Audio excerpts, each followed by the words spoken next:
നമസ്കാരം. ഗോവൻ വിശേഷത്തിലേക്ക് സ്വാഗതം. അഴിമതി ആരോപണങ്ങൾ പരസ്യമായി പറഞ്ഞതിന്റെ കാരണത്താൽ ഗോവിന്ദ് ഗൌഡയെ പുറത്താക്കി. ഗോവയിലെ ആദിവാസി ക്ഷേമ വകുപ്പിലെ അഴിമതിയെക്കുറിച്ചുള്ള പരസ്യ പരാമർശങ്ങളെ തുടർന്ന് മുഖ്യമന്ത്രിയായ പ്രമോദ് സാവന്തിന്റെ ശുപാർശയുടെ അടിസ്ഥാനത്തിൽ ഗവർണർ ഗോവിന്ദ് ഗൌഡയെ മന്ത്രിപദത്തിൽ നിന്ന് നീക്കി. 2025 ജൂൺ 18 ഇന്ത്യൻ എക്സ്പ്രസ് റിപ്പോർട്ട് പ്രകാരം മെയ് 25 നടന്ന ഒരു പരിപാടിയിൽ ഗൌഡെ ഈ ആരോപണങ്ങൾ ഉയർത്തുകയായിരുന്നു. പ്രയോൾ നിയോജക മണ്ഡലത്തിൽ നിന്ന് തിരഞ്ഞെടുക്കപ്പെട്ട സ്വതന്ത്ര MLA ആയ ഗൌഡയ്ക്ക് മുമ്പ് 2024 26 ലക്ഷം രൂപ ദുരുപയോഗം ചെയ്തെന്ന ആരോപണവും ഉണ്ടായിരുന്നു. ഗൌഡെ മേൽനോട്ടം വഹിച്ചിരുന്ന tribal welfare, art and culture കൂടാതെ മറ്റു വകുപ്പുകളും സാവന്തിന്റെ കൈകളിലേക്ക് മടങ്ങും. മന്ത്രിസ്ഥാനം നഷ്ടപ്പെട്ട ശേഷം ഗൌഡെ സമൂഹ മാധ്യമങ്ങളിലൂടെയാണ് സത്യം പറഞ്ഞതിന്റെ പ്രതിഫലമാണെന്ന് പ്രതികരിച്ചത്.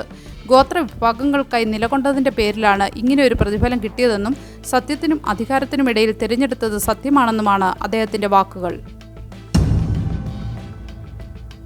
ഗോവയിൽ തൊഴിൽ ചൂഷണം തടയാനായി കനത്ത പരിശോധന. ഗോവയിലെ വ്യാവസായിക മേഖലകളിൽ തൊഴിലാളി ചൂഷണം തടയാനായി മുഖ്യമന്ത്രി സാവന്തിന്റെ നേതൃത്വത്തിൽ വ്യാപക പരിശോധന ആരംഭിച്ചു. കുറഞ്ഞ വേതനം, അവധി അവകാശങ്ങൾ, തൊഴിൽ സുരക്ഷ എന്നിവ പരിശോധിക്കും. നിയമലംഘകർക്കെതിരെ കനത്ത നടപടിയെടുക്കുമെന്ന് സാവന്ത് വ്യക്തമാക്കി. കൂടാതെ തൊഴിൽ ക്ഷേമനിധി ഉപയോഗിച്ച് ഹൗസിംഗ്, സ്കോളർഷിപ്പ് പോലുള്ള 16 പദ്ധതികൾ നടപ്പിലാക്കാൻ ജൂലൈ 1 മുതൽ നിർദ്ദേശം നൽകിയിട്ടുണ്ട്. മാൻഡോവി നദിയിലെ സാൻഡ് മൈനിങ്ങിനെതിരെ NGT നോട്ടീസ്. മാൻഡോവി നദിയിൽ നടക്കുന്ന മണൽ ഖനനം സംബന്ധിച്ച് പരിസ്ഥിതി ക്ലിയറൻസ് ചോദ്യം ചെയ്തുള്ള ഹർജിയിൽ ദേശീയ ഹരിത ട്രിബ്യൂണൽ ഗോവ സർക്കാരിന് നോട്ടീസ് നൽകി. ഖണ്ടോളയ്ക്ക് അടുത്തുള്ള 4.3 ഹെക്ടർ പ്രദേശത്തിനാണ് അനുമതി നൽകിയിരിക്കുന്നത്. ഈ പ്രദേശം പരിസ്ഥിതി ദൗർബല്യമുള്ള മേഖലയായതിനാൽ ഖനനം അനധികൃതമാണെന്ന് ഹർജി ഉന്നയിക്കുന്നു. മപ്സയിലെ വ്യാപാരികൾ മാർക്കറ്റ് ബന്ദിന് ആഹ്വാനം ചെയ്തു. മപ്സ നഗരസഭ ചുമത്തിയ ശുചിത്വ ഫീസ് പിൻവലിക്കണമെന്നാവശ്യപ്പെട്ട് മപ്സ വ്യാപാരി അസോസിയേഷൻ ജൂൺ 23 പൂർണ്ണ മാർക്കറ്റ് ബന്ദിന് ആഹ്വാനം ചെയ്തു. നഗരസഭ ആവശ്യങ്ങൾ പരിഗണിച്ചില്ലെങ്കിൽ ശക്തമായ പ്രക്ഷോഭം നടത്തുമെന്ന് മുന്നറിയിപ്പ് നൽകി. ഡിപ്ലോമ വിദ്യാർത്ഥികൾക്ക് അധിക പരീക്ഷ അവസരം അനുവദിച്ചു. 2014, 2015, 2016 ബാച്ചിലെ 3 വർഷ ഡിപ്ലോമ കോഴ്സ് വിദ്യാർത്ഥികൾക്ക് നവംബർ 2025, ഏപ്രിൽ 2026 ബോർഡ് പരീക്ഷകളിൽ അന്തിമമായി പരീക്ഷ എഴുതാനുള്ള അവസരം നൽകുമെന്ന് ടെക്നിക്കൽ എഡ്യൂക്കേഷൻ ബോർഡ് അറിയിച്ചു. ഈ അവസരത്തിൽ കൂടി വിദ്യാർത്ഥികൾ പാസ്സാകാത്ത പക്ഷം അവരെ കോഴ്സിൽ നിന്ന് പുറത്താക്കും. ഫാർമസി ഡിപ്ലോമ 2020 ബാച്ച് വിദ്യാർത്ഥികൾക്കും ഓഗസ്റ്റ് 2025 പരീക്ഷ അവസരം അനുവദിച്ചിട്ടുണ്ട്.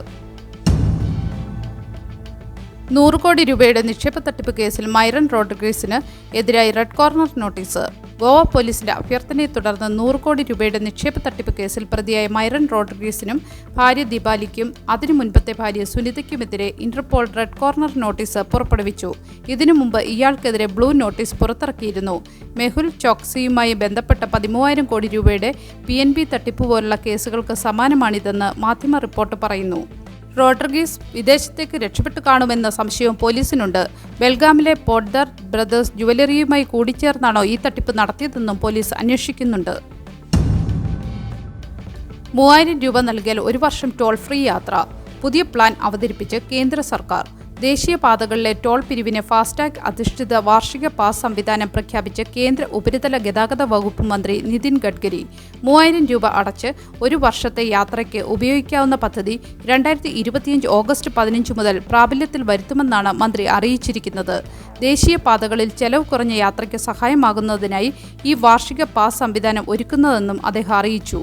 കാറുകൾ, ജീപ്പുകൾ, വാനുകൾ തുടങ്ങിയ പ്രൈവറ്റ് നോൺ കൊമേഴ്ഷ്യൽ വാഹനങ്ങൾക്ക് 1 വർഷത്തേക്ക് അല്ലെങ്കിൽ 200 യാത്രകൾ അനുവദിക്കുന്നതാണ് വാർഷിക പാസ് സംവിധാനം. നല്ലൊരു ദിവസം ആശംസിച്ചുകൊണ്ട് ഗോവൻ വിശേഷത്തിന്റെ ഈ വീഡിയോ ഇവിടെ പൂർണ്ണമാകുന്നു. എല്ലാ ദിവസവും വാർത്തകൾക്കായി ഫോളോ ചെയ്യണമെന്നും വാർത്തകളുടെ നോട്ടിഫിക്കേഷൻ ലഭിക്കാനായി ബെല്ലൈക്കൺ എനേബിൾ ചെയ്യണമെന്നും അഭ്യർത്ഥിക്കുന്നു.